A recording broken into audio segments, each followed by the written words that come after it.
So we start with the first keynote for today, Dr. S.Y. Quraishi.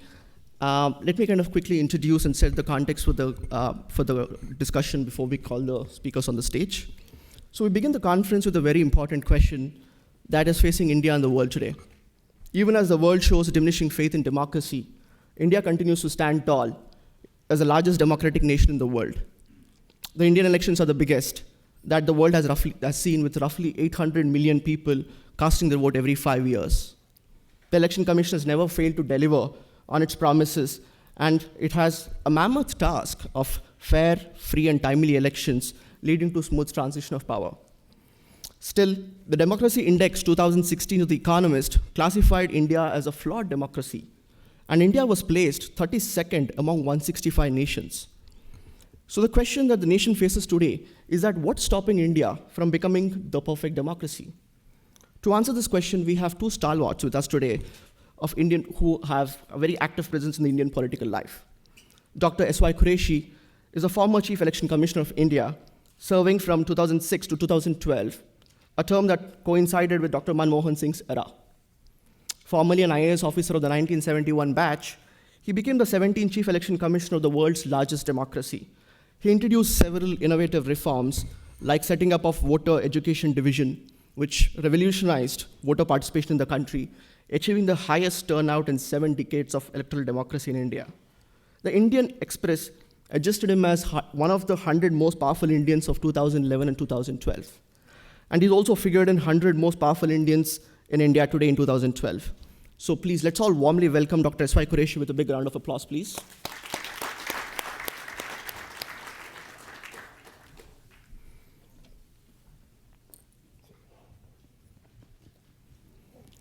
As a moderator, we have with us one of our own. Dr. Sugata Bose is one of the rare individuals who managed to thread that fine line between academia and politics. He is the Gardner Professor of Oceanic History and Affairs at Harvard University. He has also served as a Director of Graduate Studies in History at Harvard and is a founding director of Harvard South Asia Institute. His list of academic achievements are also endless.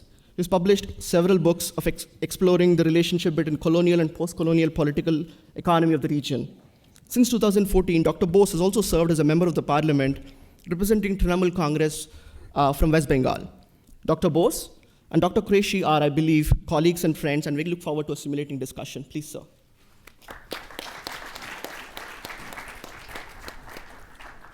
With that, I give the floor to Dr. Bose. Thank you very much. All the best. Students, colleagues, delegates, at the outset, let me congratulate the students who have put in so much effort in organizing this conference. As was just mentioned, this is an entirely student-organized efforts, where we as faculty are simply invitees.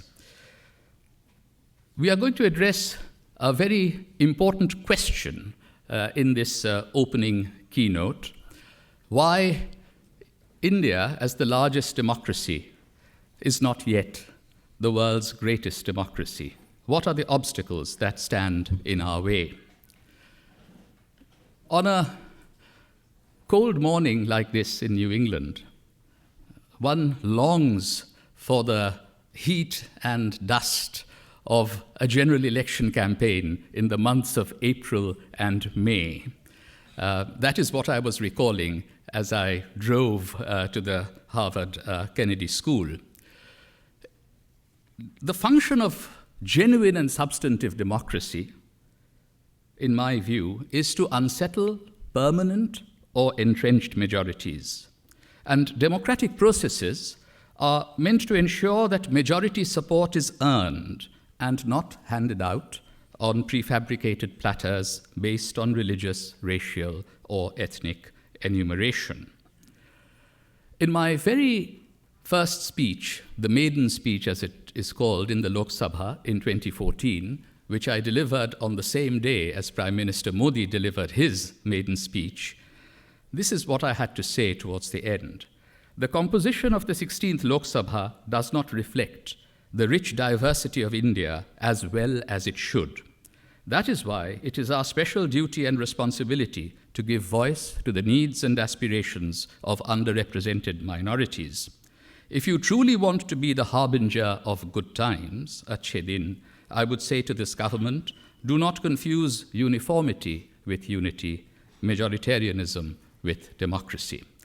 I'm sure Dr. Quraishi will suggest other roadblocks that stand in the way of India becoming the world's greatest democracy. It is truly a pleasure to welcome him back to Harvard. He, of course, as has been already mentioned, served as an election commissioner in India from 2006 to 2012, and he was the chief election commissioner from 2010 to 2012. The wits in India have been saying that until the 8th of November, we had two genuinely respected institutions in India, the Reserve Bank of India and the Election Commission of India. And of course, now the number may have been reduced to one. But in making the Election Commission of India such a highly respected organization and institution, Dr. Quraishi had a very major role to play. He came and spoke in the class that Professor Amartya Sen and I teach on modern India and South Asia a few years ago, and it is terrific to be able to welcome him back here to address you in the opening keynote at Harvard Kennedy School's famous forum. So, Dr. Quraishi.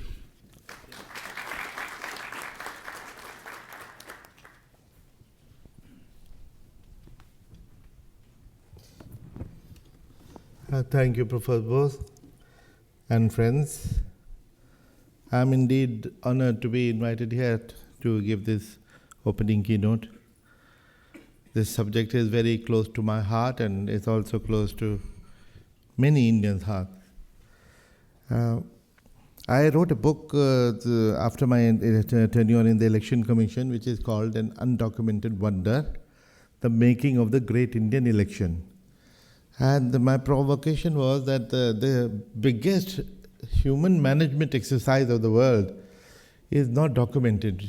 You know that you go to a polling station, you press a button, you elect your representative and come out. That is all about the election that you seem to know. There is a lot more that goes behind it. And the people who work behind it, 11 million government servants who have to deliver a zero-error election. And when I say zero error, I mean it exactly that, to the last booth, to the last man. And that effort needed to be documented. And the title of this book was also provoked by a former Harvard student, an alumnus of Harvard Business School, Rohit Bansal. He was a journalist. He was a local editor of Financial Express. And like most journalists, very critical of everything that the government does. And like all journalists, thought he knew everything that was there to know. So once, one of his critical comments when he said that, Quraishi, what is this, you do this, you do that, so many phases, why do you take so long to do the counting after the poll? And I said, he's a very good friend. I said, Rohit, before you comment, why don't you go and see what goes behind? He lives in Noida, so we arranged his visit to the Noida collector's office. And what he wrote, 3 pages I've reproduced in this book, changed his mind forever. And his conclusion was that how little do we care about the machinery which works behind it, and how wish it could be televised. And he said that Indian Election Commission is the most self-effacing organization, and Indian election an undocumented wonder. That is when I thought that we needed to document, and with his permission, I used this title. Now, I have heard many times, as you have heard, India is one of the largest democracies. One of the largest. There can't be a bigger understatement. India is the largest by miles. The second largest is USA, which is 1/4 of India. In fact, there was a film which was made for External Affairs Ministry on the Indian election. When I was 2 years into my tenure in the Election Commission, even I did not know the real size and dimension of India's election. When the anchor was trying to explain the size of Indian election, imagine Italy, France, Germany, the Netherlands going to poll together. So I got curious, and when I looked at the atlas, then I found we had more voters than all 50 countries of Europe put together. And then further research, all 54 countries of Africa put together. Then I did not even know, I don't know whether you know that in North and South America together have 43 countries. I did know that. We have more voters than all 43 countries put together. Actually, it is 90 countries rolled into one. And the complexities of what happens in these 90 countries, any problem anywhere, militancy, terrorism, tribal warfare, what you name it, we have it aplenty. And we have to deal with all that in a peaceful election, last 70 years, without fail. That is the beauty. Not only the Indian election is the biggest election management, is any management of any kind in the world. Like in the last count, about 835 million voters. You had to physically reach them, to get them to fill the form, take their pictures, deliver the voter card to them, arrange 1 million polling stations for them to come and vote within 2 kilometers of their abode. And we have been doing it effortlessly year after year. Now, a little bit of a perspective. When India adopted democracy in 1950, the world was aghast. They thought we have gone mad. That was the time when we had 84% illiteracy. We were a divided country. We had just suffered through the partition. We had 565 princely states, social divisions and social tensions. And in that kind of a context, it was, they thought that we'll pack up in no time.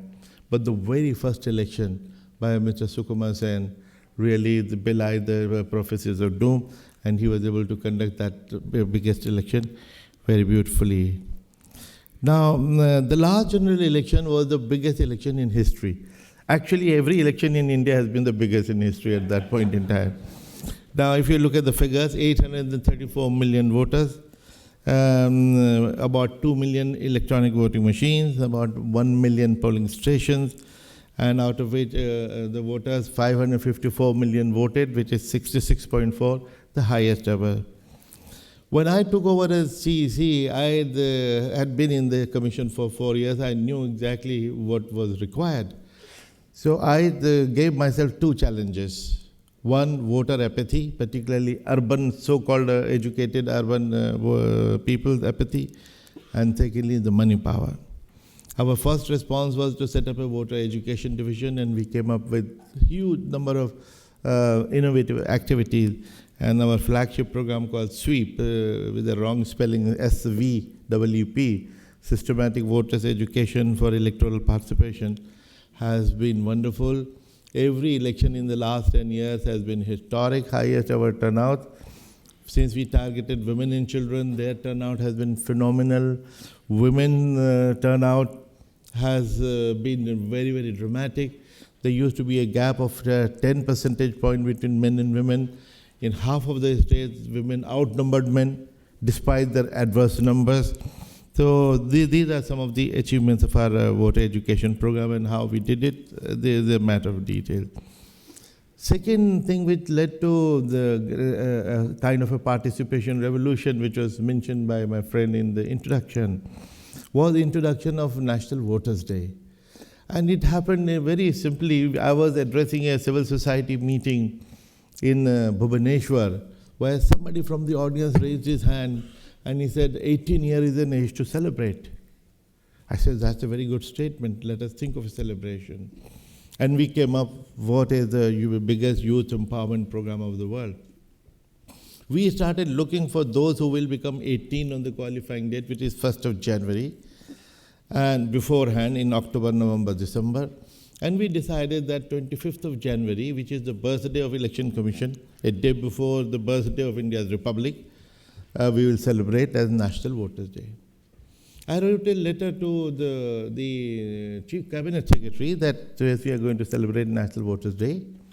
please ask the state governments and the ministries to extend necessary cooperation. And we went ahead with our preparation. We were to organize 800,000 simultaneous functions on 25th January. 800,000 functions. Imagine 800,000 of functions like this all over the country in one day, where we were to give voter ID card. And 3.5 months gone, 7 days before the 25th of January, when I was all set with a huge plan, I get a call from the cabinet secretary. Quraishi, your proposal for National Voters' Day is coming before the cabinet. My heart sank. I've already implemented it. It's all there. And the Union Cabinet is going to discuss the proposal. He said, there are 2 questions you have to answer. One, do you want a national holiday? And how much money do you need? Fortunately, I had very good answers to give. I said, I don't want a holiday, and I don't want a single rupee.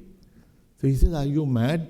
You are talking of 800,000 functions where even tea will be served and functions will be organized, and you don't want money? I said, no, I don't want money, because registering voters is my job anyway. I do it round the year, haphazardly, sporadically. I'm just converting it into an event. An event always has a greater impact. This must be the only proposal approved by the Union Cabinet on a 9-line DO letter, because it was so simple. The Rashtrapati, who launched this function, she congratulated the youth, and she said her granddaughter also became a voter. There were 35 chief election commissioners of the world that day, and they also, when they realized that such a great impact could be created with no money, 6 of those nations have started National Voters' Day, including our very, very dear friend Pakistan, madam. Between 2 elections in 5 years, we have added, because of National Voters' Day, 118 million voters, which is like adding a South Africa and a South Korea combined, or 3 Canadas, or 4 Australias, 10 Portugals, and 20 Finlands, added only in 5 years. Now, the second challenge for myself was money power. I set up a expenditure monitoring division also. We came down heavily. We seized lots of cash, and we made really the life miserable for the candidate. Mr. Professor Bose also contested election. He must have also felt the heat. Movement of any money was very, very difficult. We had momentary success, great success. But then politicians are very wise. They come up with new modus operandi. In my book, I had listed 40 modus operandi of cheating. And because that is the number we had discovered till then. Now they would have come across many more. And the simplest is that the money moves before election commission comes into play. And which is why I say that demonetization came at the right time. That was the time when money was about to move, or was already moving. So I wrote an article, a couple of articles on that, appreciating it. There were lots of fuss. One of the secrets of our success is we're always learning. Something new, so that our every election that we conduct is better than the previous best. Well, let me also quickly mention that we conduct green elections. We were not even aware of it till one speaker, speaker of the Lok Sabha, mentioned in his speech. We say because of electronic voting machine, we save 11,000 tons of paper, which means saving of 280,000 trees, and billions of gallons of water, and how much of power would have been used and all that. That, for no wonder, Indian election is considered worldwide with great respect. New York Times called it the greatest show on earth. Barack Obama called it an example for all of us. Hillary Clinton said the Indian election is a gold standard. Great elections, yet flawed democracy. When I was researching for my book, I came across Economist Intelligence Unit Democracy Index. They come out every year. And when I found that India stood among flawed democracies, there are full democracies, flawed democracies, hybrid democracies, and authoritarian regime, I was very angry, let me confess. And as we always think, my mind went into conspiracy theory. There must be typical Western conspiracy. They must have set up the parameter to show India down. But when I studied it in detail, I found it was saying exactly what we have been saying. That is the kind of reform that we have been demanding for the last 20 years. Criminalization of politics, money power, lack of representation of women, even now very high illiteracy. These were usual issues which we were confronting, which were holding us back. Now, I take Prime Minister's recent initiative as a great opportunity. I've written many times that at least he's one Prime Minister who is talking of electoral reform. So far, only Election Commission was talking of electoral reform, and government was just collecting all our proposals, and it was a gathering dust. Nobody really bothered. 20 years. But he started talking about it, and he started doing certain things which all add up to reforms only. His first measure of simultaneous election, basically to ensure that the money which is spent in the election it doesn't have to happen every now and then. The work comes to a standstill. These are the two main reasons. But I would like to add two more. Because election corruption is the mother of all corruption in the country. You spend crores, so you have to collect crores, and you are in that mode all the time. Secondly, you are in always the mode of disharmony. Polarization campaign, caste, communal polarization happens before the election. Since we are in the election mode always, we are fighting all the time. Let it happen once in 5 years, but let us still live in peace for 4.5 years. So, therefore, simultaneous election, I think, is an effort in that direction. My conclusion, I wrote many articles on it. You can Google. Very desirable, but very difficult constitutionally. Secondly, now demonetization. As I said, that was the right time. That was the time when the money would have been moving. And it would have been impossible for the party to convert sackfuls of their cash into new currency. Cashless economy, that's a wonderful thing. Then Prime Minister gave a call to his MPs. He directed his MPs that all of them will declare their bank transaction in those 2 months. Many people said, why is he confining it to his own party? I think instead of being critical, we should appreciate at least he is doing something. And the discipline is starting with his own party. I think it's a very good example. So I wrote an article on that, appreciating this, because from there the next steps can follow. And finally, he specifically gave a call for electoral reforms. Now, if he is so committed to electoral reform, I wrote an article again to remind him what those reforms would be from our point of view.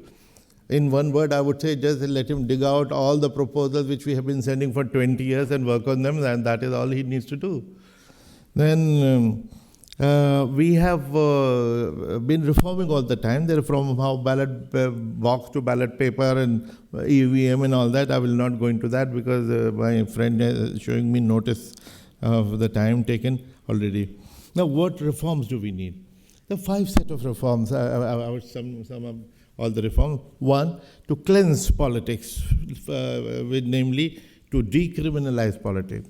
The number of MPs in today's Lok Sabha against whom criminal cases are pending and many serious cases and multiple cases is 183. Up from 162 in the previous election and up from 122, 124 in the election before that. Now, Finance Minister in his budget speech he made a very good statement, which I have grabbed. He said that for the last 70 years, there has been lack of transparency in political funding, without which free and fair election is not possible. Very correct statement. Now let us work on it.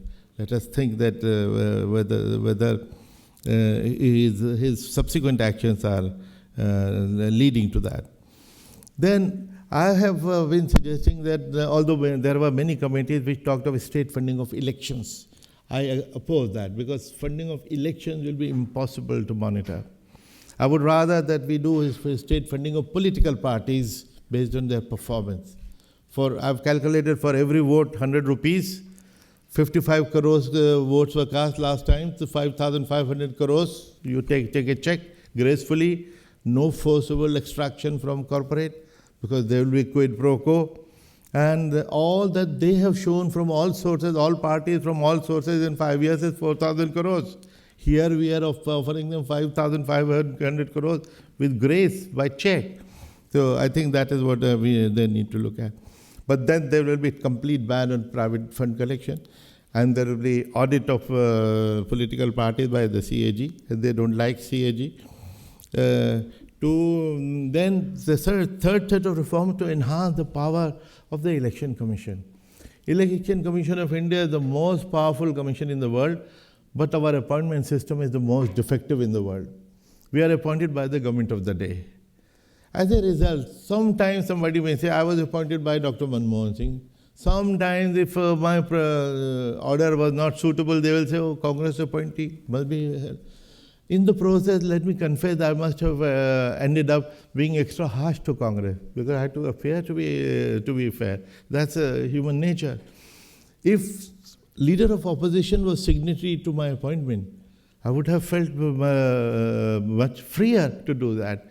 For CIC, for CVC, which are not constitutional bodies, if you have a collegium, why not for those most important political office, which is the Election Commission? There should be a collegium.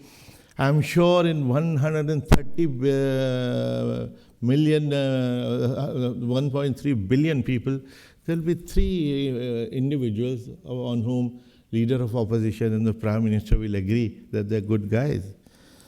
Then, to strengthen governance, they will have to control non-state actors, because that is also one of the things which is the democracy index was mentioned.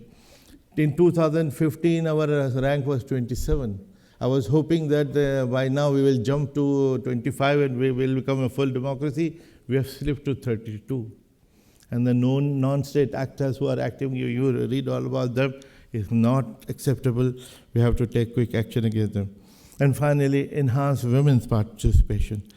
I think, ladies and gentlemen, Prime Minister Modi's call for electoral reforms is a very great opportunity. I take him very, very seriously, and I wish him all the best. He should take it to its logical conclusion. Although going for a system of collegium for appointing an election commissioner may be surrendering some of his powers, but if you have to think nationally in the interest of the nation, this is a very important step which he needs to take. Thank you very much.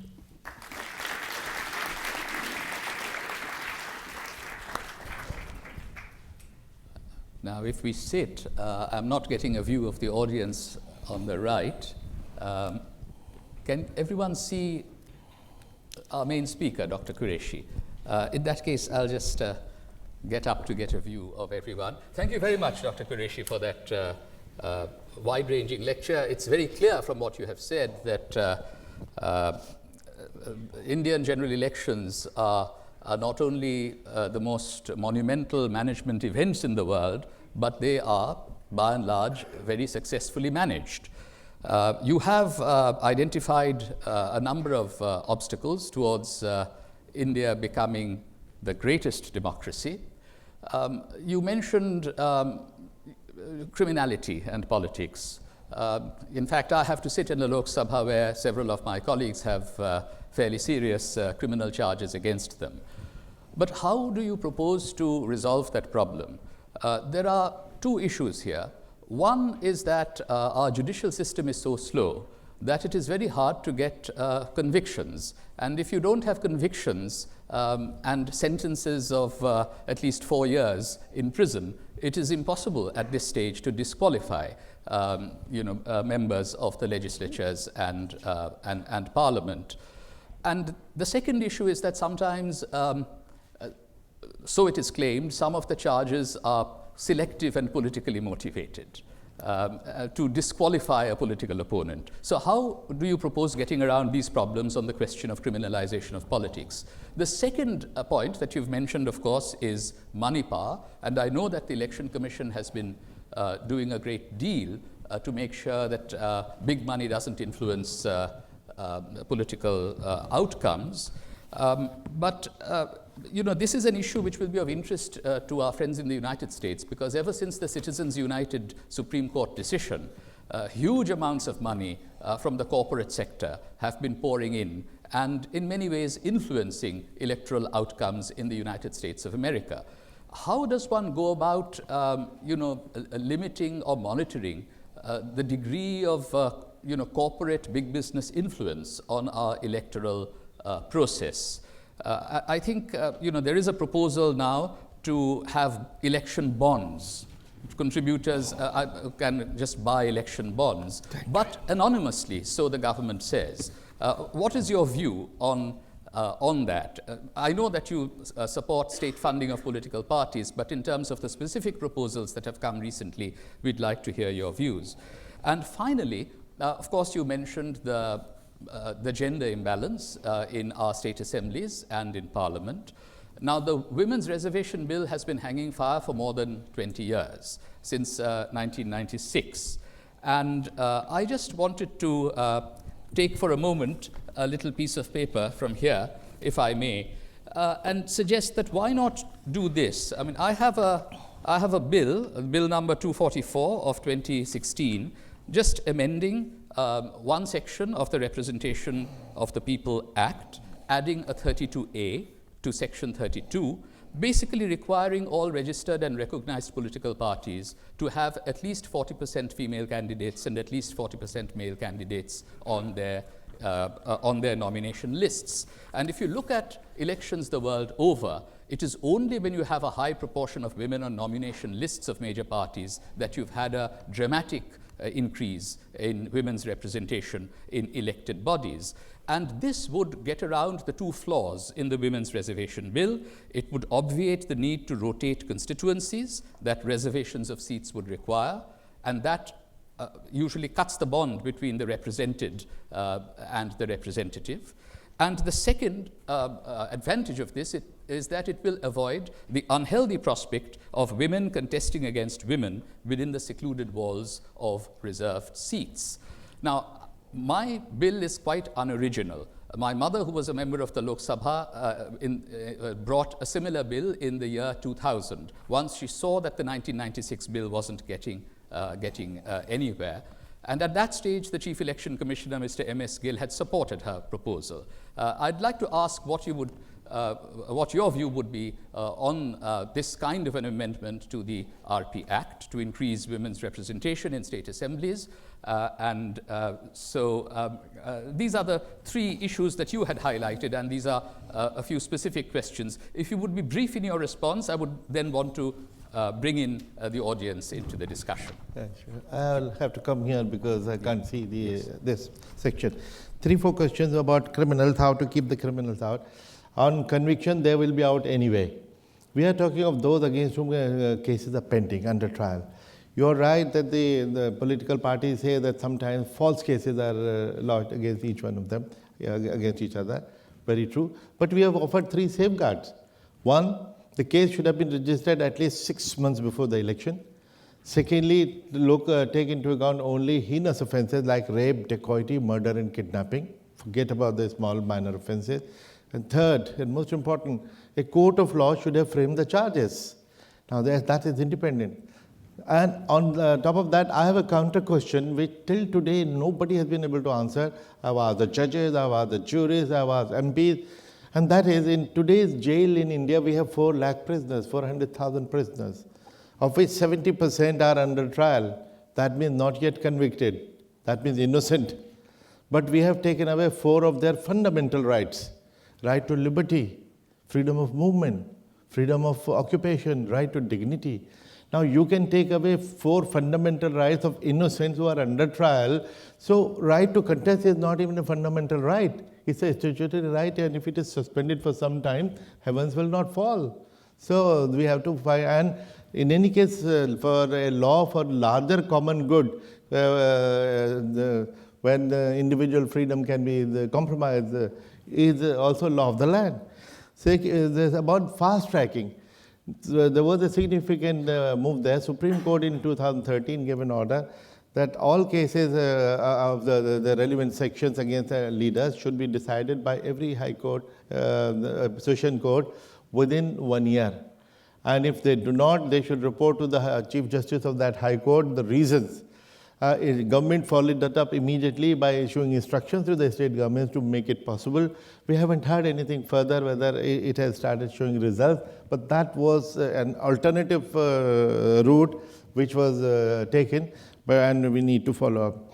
Now the corporate, I think if corporate funds are totally banned, so quid pro quo will disappear. And when you talk to bond, that is a controversial issue. When the finance minister, one sentence which I appreciated at length, later in a sentence he went on to contradict it. First he talks of transparency as essential for free and fair election. Then he says the donor, the corporate wants secrecy because otherwise they are hounded by the other political parties. Therefore, to maintain their secrecy, they will buy the bonds like cash bond, and the bonds will be given to a party which is taking a backward step. Right now, all the political parties declare to us how many donations they have received, about 20,000, from which donor. Once the bonds are introduced, we will not know. Bond is like cash. So now, does he want transparency or does he not want transparency? That becomes the question. But fortunately, he himself said in his speech that the scheme is yet to be formulated. Devil is in the detail. Hopefully, when they formulate the scheme, they'll take care of it. Now, women's bill, of course, is a sore point. We have a mixed bag. Panchayati Raj, we have introduced women's reservation. It was 30%, 33%. In many states, it has been made 50%. There, we are doing extremely well. But why we are lagging behind in the Vidhan Sabha and Lok Sabha, that's a matter of concern. Typical answer is that they must win election by hook and crook, and they have to see the winnability of the candidate. I have tried to analyze in my book the winnability of women is more. The only 6% tickets were given to women, but the winners were 9% of the winners were women, 50% more winnability of women. Therefore, perhaps if they give more the tickets to women, the winnability factor will also be taken care of. Thank you very much. Thank you very much, Dr. Quraishi. Let me now open up this session to questions from the floor. I see a hand going up right there in the back.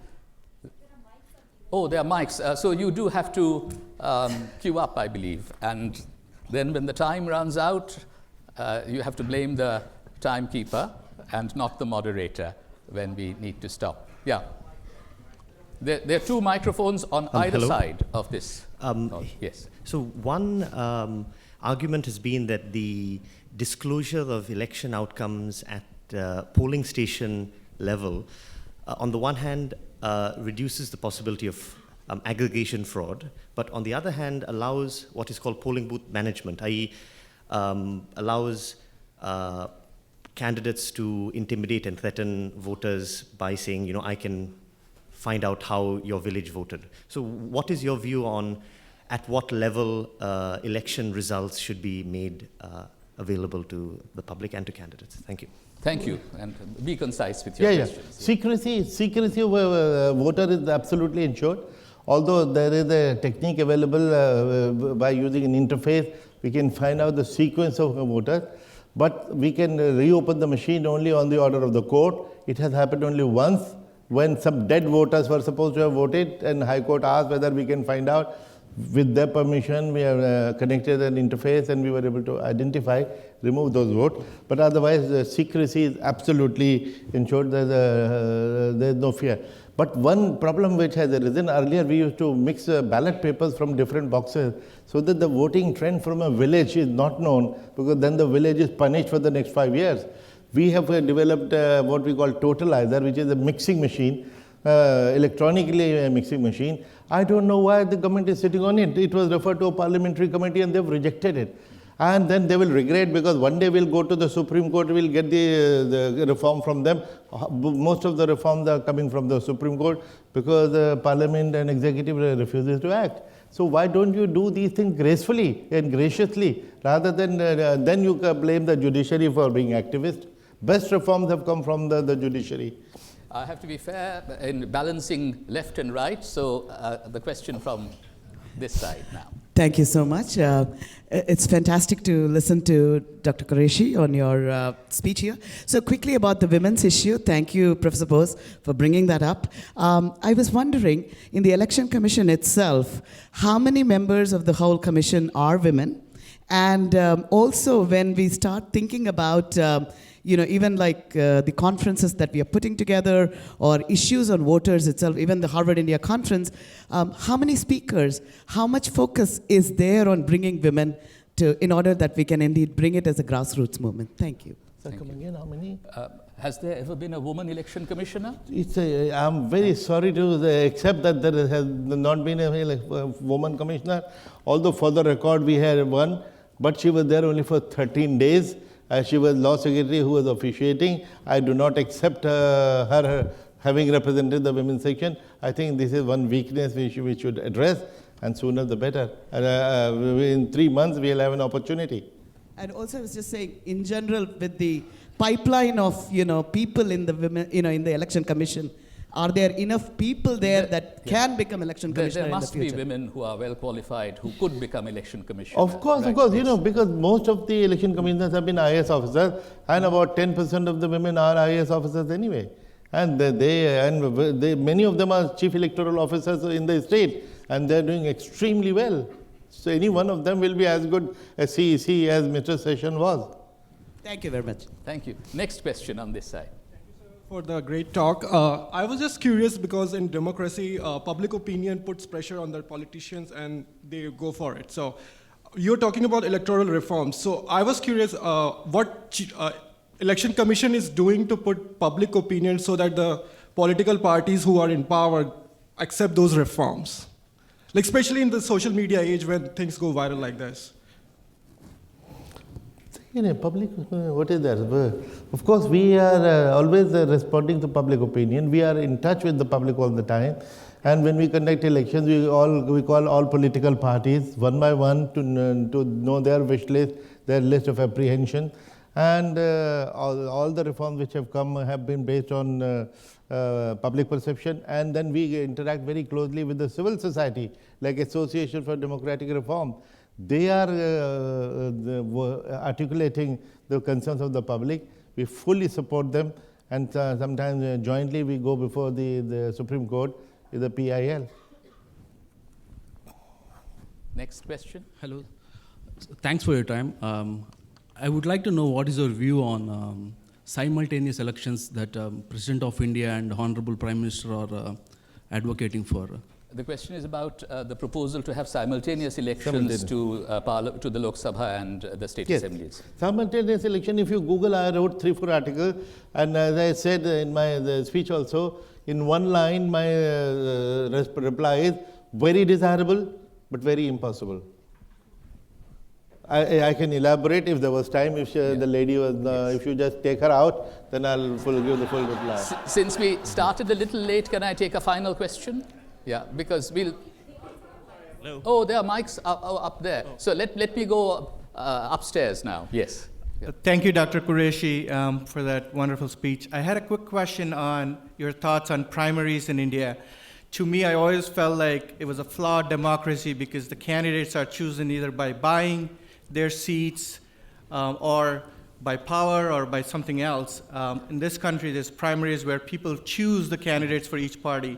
Why is that not available in India, and what are your thoughts on Good question. people choosing their own candidates? Yes. Within political In fact, parties? Rahul Gandhi was experimenting with primaries, but it didn't take off. When we adopted the constitution, we looked at the constitutions of the world, but we went for the Westminster model. And the Westminster model was different from the US system, and we adopted that. Now, however, both in UK and in India, the question of first past the post system is now being questioned, because winner takes all. By one vote you win or you lose. We have in the 2014 election one party which got the third largest vote share, 20% nationally and in the state, BSP, with 0 seats.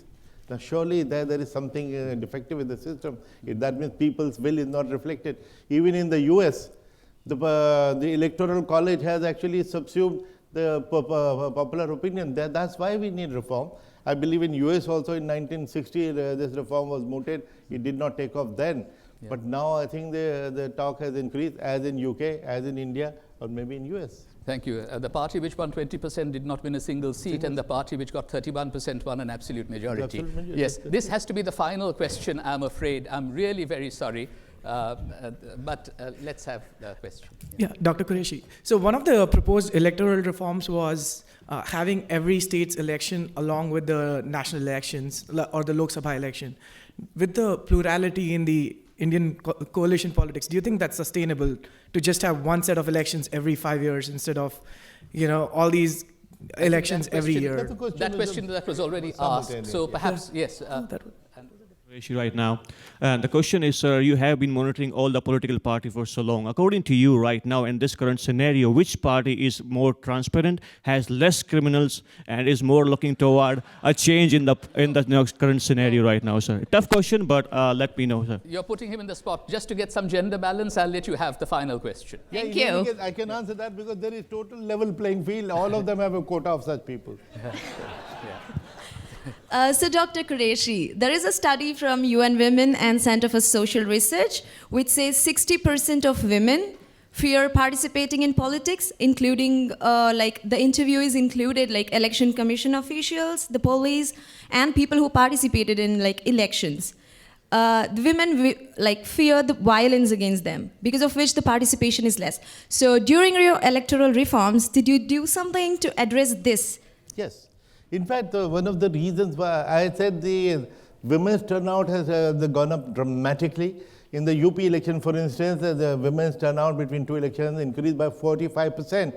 And one of the reasons was peace, because women are the first victim of any violence. The kind of the system that we have for vulnerability mapping, how we trace all the non-bailable warrants which have been pending for years, they are appearing, the police record shows them untraceable, whereas they are appearing on page 3 every day. So we make it zero. And that's why, a whole lot of measures, I wish there was time for me to explain, which is why all the criminals behave like lambs during the election, which makes it possible for women to come out and vote. And also, we did one very simple thing in UP. For one man who goes inside the polling booth, we said allow 2 women, so that the queue moves doubly fast. Within 10 minutes, when a woman goes back home, tells the neighbor, "Bahan, main to vote de bhi aayi." And they're all right, you do so quick. Then they'll go and vote. So ensuring total peace and facilitating and making it easy, is all that is contributing. And I'm very happy to say that the gender gap, which used to be 10% percentage point between men and women, has now been brought down to 1.4. And in the next 5 years, it will become 0. Thank you. Friends, I'm sure you'll agree with me that we are off to a good start to this 2-day conference. I did not engage Dr. Quraishi on 1 or 2 points on which I disagree with him, notably demonetization, which I believe makes no economic sense, even though it may have some political impact. But there is a whole panel on demonetization later in the day today, so I need not go into that. And we have, of course, talked about specific challenges that face Indian democracy, particularly the criminalization of politics and the influence of money power. To my mind, when I campaigned in 2014, what seemed to me to be the biggest challenge was that very often, as in the United States of America in the presidential election, the language of citizenship was being used as a mask for expressing prejudice against minorities. There were statements made about how illegal immigrants would be thrown out on the 16th of May of 2014. And that, I think, is something that needs to be avoided if both US democracy and Indian democracy are to be better. Now, I can see that it was the youthful idealism of the student organizers which led them to say in the blurb of this panel, why can't India be a perfect democracy? Now, perfection may be an aspiration, but what I would end by saying is that let us, first of all, recognize that democracy is not only about elections, so there are other issues as well that we need to keep in mind, but also, even in the case of electoral democracy, let it be a normative ideal. We have to always be careful not to be complacent and work hard to make India a better democracy. So thank you very much, and let's join in applauding Dr. Quraishi. Just one last point. Number one, I would like to donate this book to the library so that you can have access to that. Ideally, you should be buying it. Secondly, one question I've been asked many times, that why do you use EVM when even US doesn't? I object to that because there are many things we can teach the US. For instance, we gave equal voting rights to women on day one, and they took 144 years. And we gave a woman prime minister within 19 years, and they lost an opportunity after 240 years. Thank you.